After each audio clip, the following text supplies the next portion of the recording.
This is the story of Malaysian Flight 370, aviation's greatest mystery to this date. The flight of 12 crew members carrying 227 people of 12 different nationalities disappeared without a trace over 6 years ago. The 11-year-old Boeing 777 seemingly vanished with everyone on board over the Indian Ocean. It has been over 6 years since Flight 370 was scheduled to land in Beijing, and yet no one can confirm what happened to this seemingly doomed flight. The flight was flown regularly twice daily from Kuala Lumpur to Beijing. The flight left as scheduled with little to no issues on March 8, 2014 at 12:42 local time. The flight was scheduled to land in Beijing at 6:30 a.m. local time, but unfortunately, that's not what happened as we know it today. The flight took off almost completely normally with minimal complications. The flight began over the Gulf of Thailand towards Vietnam as scheduled.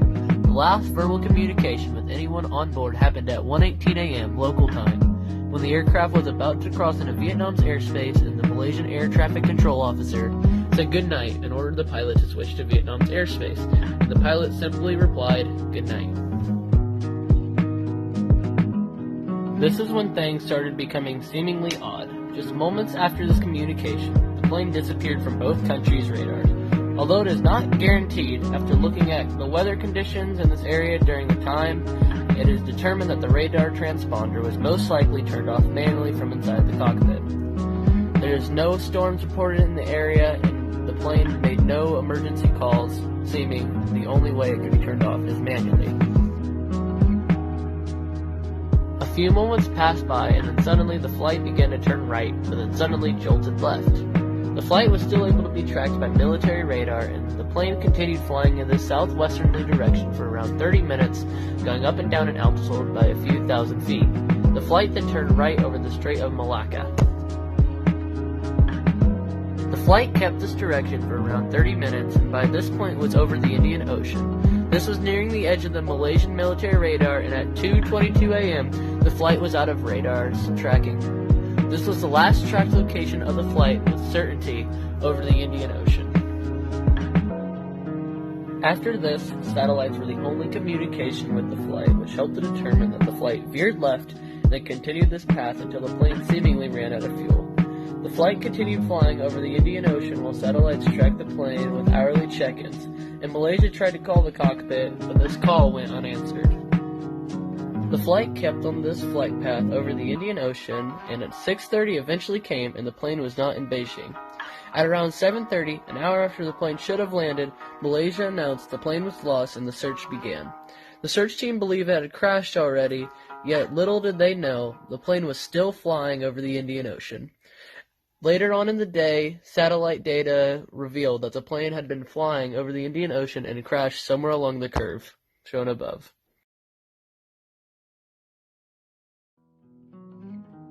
At 8:15 a.m., the satellite tracking the flight sent the last request to ever reach the flight. At 9:15 a.m., the satellite tried to reach the cockpit again, and the call finally went unanswered. With this data, global governments began working on finding the lost plane. Using the data from the satellites, they tracked the plane in the Indian Ocean west of Australia.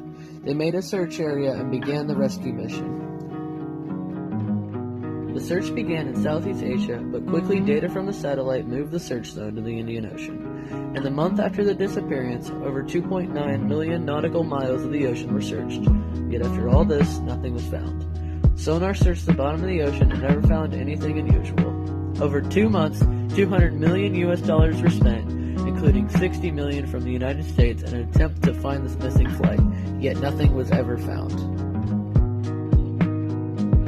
Since the crash, many theories have come up about the mysterious disappearance, yet none fully work.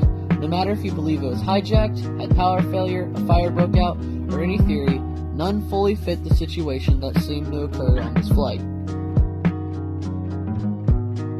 One of the most accepted theories globally is that a fire started aboard the plane. The theory states a fire broke out, causing a power outage. This fire caused a rapid decompression in the cabin to occur. The theory doesn't fully work, however, as the satellite would get an alert if the plane lost power, plus the plane would have seemingly attempted an emergency landing and not continued flying for several hours afterwards. Another common theory, and the most likely theory, is that a hijacking of some sort occurred. Many people question the pilot, and another theory is a virtual hack on the plane. It would explain the uncontrolled and unlogical flight path. However, this theory has been shut down by the FBI and Malaysian officials, as both did deep searches on the pilot and passenger's background and found nothing out of the ordinary. Boeing also states that a virtual hack on the plane is impossible to be outdone. Whatever theory you believe, it is confirmed that the plane crashed in the Indian Ocean. Although the body of the plane has never been found, many pieces of the plane have washed ashore in Africa since the crash. These pieces gave one final clue to how the plane went down. The wing flaperon, a piece on the wing used to control the aircraft and glide an aircraft, shown above, was washed up, and after being analyzed by officials, it was determined that they were not out when the plane crashed, meaning the plane most likely ran out of fuel and then entered a free fall and dived into the ocean at full speeds. Whatever theory you believe, the crash was globally seen as a tragedy and as the greatest aviation mystery to date. I personally believe the hijacking theory as one of the only logical explanations.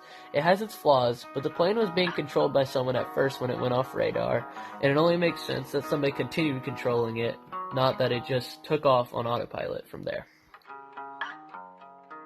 So no matter which side you take and what theory you believe, this flight most likely had a horrible outcome of it.